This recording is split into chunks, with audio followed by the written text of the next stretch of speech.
Final Fantasy Crystal Chronicles Remastered has once again been delayed, and if you've seen my other video talking about the game, link in the description, you'll know that I'm a little disappointed by it. Granted, it's been a while since that happened, oh my god, but it still hurts all the same. I understand that they're taking their time with making it the best they want it to be, but I was hyped to play it at least around the start of the year. Actually, it would have came out when I started working on this video, so good timing I guess. Well, good timing if I actually released it back then. Anyway, with us having to wait a little longer, I thought it would be fun to take a look at some of the sequels to Crystal Chronicles. For whatever reason, 4 years after Crystal Chronicles came out, in the span of about 2 years, 5 games came out in the Crystal Chronicles name, which makes them more of a spiritual successor than a sequel. These games have varying genres because I think they wanted to do further experimentation on the Final Fantasy franchise. The My Life as a King games where, as the name implies, a kingdom simulator where you instructed your people to do things for you. Absolutely comfy game, but that's neither here nor there. The Crystal Bears was more of an action-adventure game, and honestly, the best way to put it is that it was a Wii game that tried to take advantage of that, if you know what I mean. The final 2 games were the most like Crystal Chronicles in terms of gameplay and serve more as prequels in the faintest sense. These 2 also came out on the DS and are Ring of Fates and Echoes of Time. Today though, I'm only going to be looking at Ring of Fates, so let's get into it.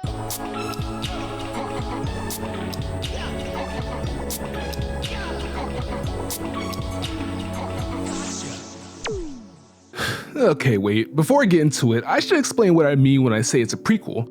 If you're familiar with Crystal Chronicles, you'll know that the whole world is caked in nice poisonous miasma, making it impossible to walk around without some form of protection. That's why you and your caravan had to go out into the world in order to get some mirrors so that the great crystal fragment gets replenished. Here in Ring of Fates though, there is no miasma, and while there is no miasma after Crystal Chronicles, the Great Crystal is still intact, and a city that was in ruins during Crystal Chronicles is bustling here. If it means anything, My Life as a King and the Crystal Bears take place after Crystal Chronicles. Okay, with that out of the way, let's get into the game. In my opinion, Crystal Chronicles is an amazing game that a lot of people should try out with a caveat. That being that you really need to play it with friends to get the most out of it, so I am so very sorry if you don't have any friends to play it with. Your admission to R9K is right over there. The game was designed with multiplayer in mind, and it really shows. If you look at most reviews, the biggest issue is how lackluster the single player feels compared to the multiplayer. With Ring of Fates though, it's primarily a single player game. A lot of those issues were fixed. You actually get to use 4 players instead of having yourself and a peasant Moogle you plucked off the streets to carry your chalice. Here, the combat is more suited towards single player, plus you don't have to worry about that dastardly chalice. The biggest change in my opinion is how magic works. Well, that's not completely true. The biggest thing would probably be the incorporation of the touchscreen, which is the bane of my existence as someone who uses the emulator, so I have to keep switching between my controller and mouse while trying to be okay with the fact that most of my footage has my mouse cursor on the screen.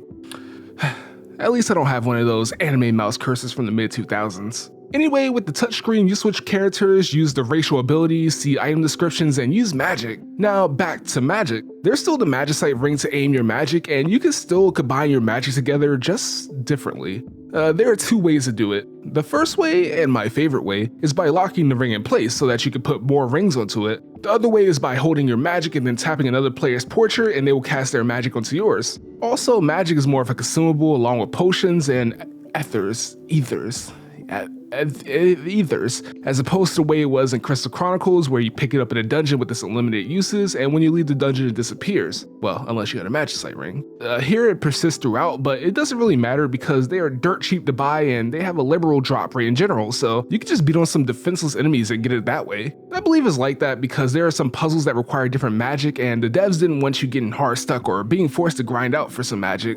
There are also pockets that increase how much magic you can hold, which does promote expiration, but I just kind of accepted them when I got them. I never went out of my way for it. If I got it, I got it. Past that, this game goes away from what I felt made Crystal Chronicles unique, though it isn't necessarily a bad thing. In Crystal Chronicles, you didn't level up or anything. Your stat upgrades were from artifacts that came from completing a level and through equipment, especially the ones that were forged through ingredients that you found. It encouraged the player to go through the world and maybe go down paths you wouldn't normally go down or backtracking to places in a meaningful way. Of course, that's what the story wants you to feel, which becomes abundantly clear at the end of the game, but that's for another day. There's also no MP and the health is just hearts. The game bucks standard ARPG conventions, which help make it such a cult classic. Ring of Fates though lean into the RPG elements more. There are HP and MP numbers, and you do level up, getting stats and abilities from it. You can't even learn the charge attack until you level up, which is crazy to think about. I mean, it's easy to explain away, but damn, I love charging. There are also things you get from leveling up, like being able to lock more rings and being able to guard of all things. But since I was going into this from Crystal Chronicles, I never felt the need to grind or anything, which didn't hurt too much.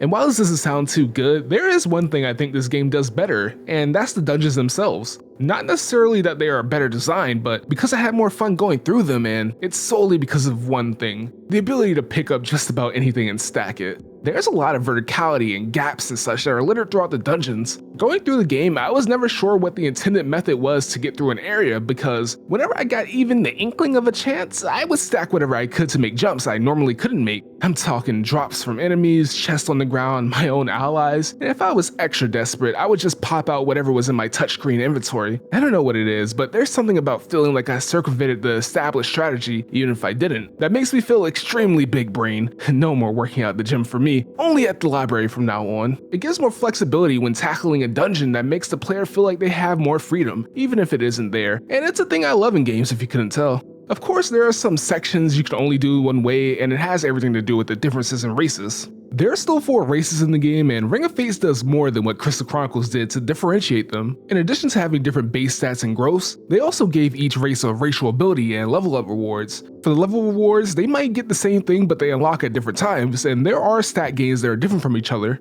The best way I can describe it is to imagine how leveling in Kingdom Hearts works. When you get skills and what stats you get are dependent on what choices you make at the start. Like if you pick the wand first, you get more magic to use, and if you love your friends, you get more XP? I think that's how that works, but don't quote me on that. My knowledge of the Ultimate Guide is failing me. Anyway, for the racial abilities, some of them are used to move through the level. For example, the Ukes have a magical line thingy that powers some of the environment. In contrast, the Clavets have an ability that's purely for combat. It's just for rushdown, but I have to use the touchscreen to use it, so screw it. These abilities drive home for me how these races are functionally different and they're all coexisting together, which is something the game wants to tell you, especially seeing how this is around the Great Peace era. So we talked a lot about the gameplay, but what about the story? Ring of Fates took the story conventions of the original Crystal Chronicles, but tailor-made it for a single-player game. In Crystal Chronicles, the story was there, but it was more vague and more of a backdrop to whatever experiences you made with your friends. That doesn't mean there wasn't a story, but you had to put in the work and pay more attention to understand the story. That's the whole point, and I always point out the final boss as proof. Also, the story was like that because you made your characters, so it's not like they could predict what kind of character you had in mind to base a story around them. You guys are trying to get some mirror, and that's all the story needs. For Ring of Fates, you actually have characters that you don't create, so it's about them. It takes away the personal connection to your character, but the story is still pretty good. We focus on 2 siblings who are on a quest to stop a villain's plan to manipulate the Great Crystal to make a new timeline. The story is surprisingly complex, and you gotta focus if you don't want to get lost. It's like a standard JRPG with a lot more going for it, partially because Crystal Chronicles is just intriguing to me. The crystal being this power that repels monsters, but when it messes with the moons, things go wrong? That's pretty cool to me.